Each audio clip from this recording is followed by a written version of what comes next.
Well, Ross, thanks for joining us. Congratulations. It was an important win and one you fully deserved in that second half. Thank you, Dave. Yeah, I did. I think we did deserve that in the second half, and I think what we've done today is we've shown ourselves, we've shown everybody that what we can do and what we can be when we're at our best. But we have to be at our best to beat teams like that. And I thought second half we were relentless in our approach. I thought we out of possession. Even in the first half we had our moments, and we just looked under a little bit of pressure because of the way we managed the game. So big part of the message at half time was how we were going to improve that, and I thought the boys executed it brilliant. 2,000 here and they really enjoyed it. It was worth the wait for them, wasn't it? I hope so. It certainly felt great for us. I was when that board went up, wherever anyone found 7 minutes from, I was thinking, come on, let's get over the line now and see it through. And what a great, enjoyable return it will be for the 2,000. I know we had another 1,000 here on Tuesday night. So, yeah, hopefully everybody goes away today happy and reflects a little bit of what I said to you after the game about let's make this a happy place to be. 14th of the season now for the superstar DJ. Yes, he's relentless in the way that he does. I think what we did better in the second half was we gave Danny opportunity to run and get us up the pitch and secure balls in the corner. He won a couple of fouls, or nearly won another couple of fouls, kept the ball alive in the final third, and it gives us a big platform. And then we know that once we get him in the box, that there's every chance he's going to score one of the two chances that he gets. And James Booth, he worked so hard for his goal. I thought it was relentless the way the pair of them kept the ball alive in the box, and I think it epitomised our second half a little bit. Like I said, we managed the game better and played in their half a lot more, but it then allowed us to be that little bit more aggressive without the ball in order to make us work and operate in more offensive areas. But like I say, I think the boys kept the ball alive, and then not having seen it back yet, it looked like a great finish. Not often that Joby McAnuff isn't the oldest player on the pitch, but he was outstanding today. He was. Where he found that moment from in the second half is beyond me.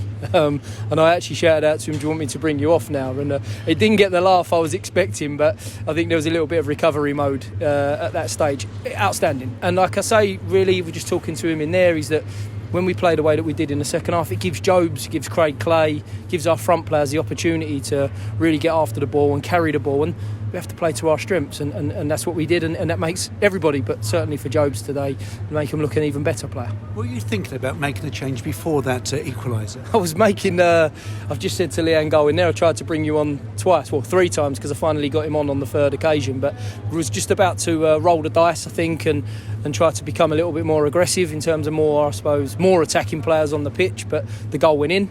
So I said to Lee, settle it down, let's see if the game relaxes a little bit, and then we'll make the change again in a minute. And then we got the second goal as I was about to do the change again. But I thought when Lee come on, he operated well, he carried the ball up the pitch as he won balls in the air, and again got us up the pitch and got us over the line. In that first half, you could see why Newport County are the league leaders. Yes, and my words to the boys the last few days has been we have to respect that. They're a good team. I like what they're about. I don't think I've made any secret about the fact of respect I got for the manager and his staff and what a good team they are. But I felt that, albeit we ended the half a little bit nervous because we were playing a little bit too much on top of our own penalty area in around Lawrence, and we were encouraging a little bit of pressure, albeit not too many attempts on goal, but we just didn't look quite comfortable. But I felt like when we pressed them, we created some really good opportunities. Both broke away. Danny had one when he tried to go round the goalkeeper. We had a couple of shots from distance. So I was relatively pleased, albeit the second half sort of finished a little bit flatter. But good team, and I'm delighted that we've beat them. I know that colleagues from BBC Radio Rails are wondering why Tristan Abraham's goal was disallowed. Can you answer that question? I thought originally the linesman had given offside, and then I don't look at it back straight away, but I've seen Dan Happy running the channel. The only thing I can think at the time is that Dan's in front of him and he's nudged him in the back, or that's what they deemed to have been. Looked a little bit harsh, but I'm sure we've had our moments this year. Yellow cards are adding up. Is it one too many now for Joe Biddison?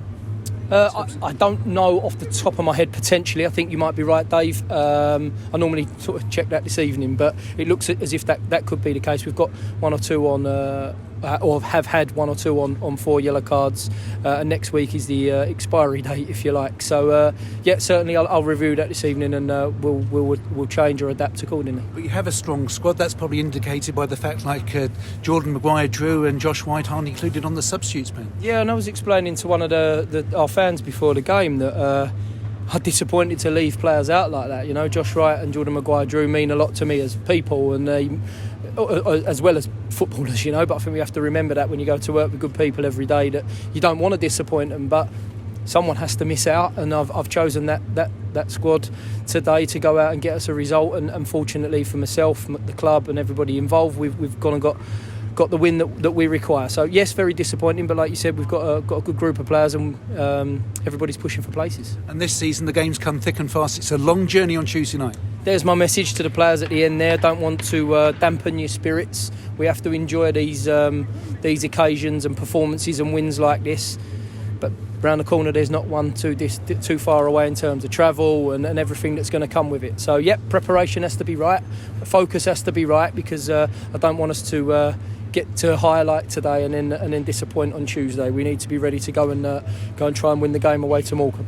Any injuries for that one? It doesn't believe to be the case at the moment. A few icy ones in there, but they're the regulars in terms of Connor Wilkinson's knock on his calf that he's been carrying for a little while, playing through that. Joe Widdowson had come off Tuesday night for sore ankle, and the aches and pains of League Two football. So far, no major concerns. And finally for me, so many of these players who impressed today, their contracts are up at the end of this season. How are those negotiations going? Well, there's a number that are taking place. I know there's been original offers and there's been some follow-ups on those as well. So a very difficult time, Dave. I think everybody will respect that. You know, we want the players that we're going to want in terms of moving forward, but also at the same time it's going to come in stages. And I'm sure there's a number of our current squad that are going to get signed throughout the season.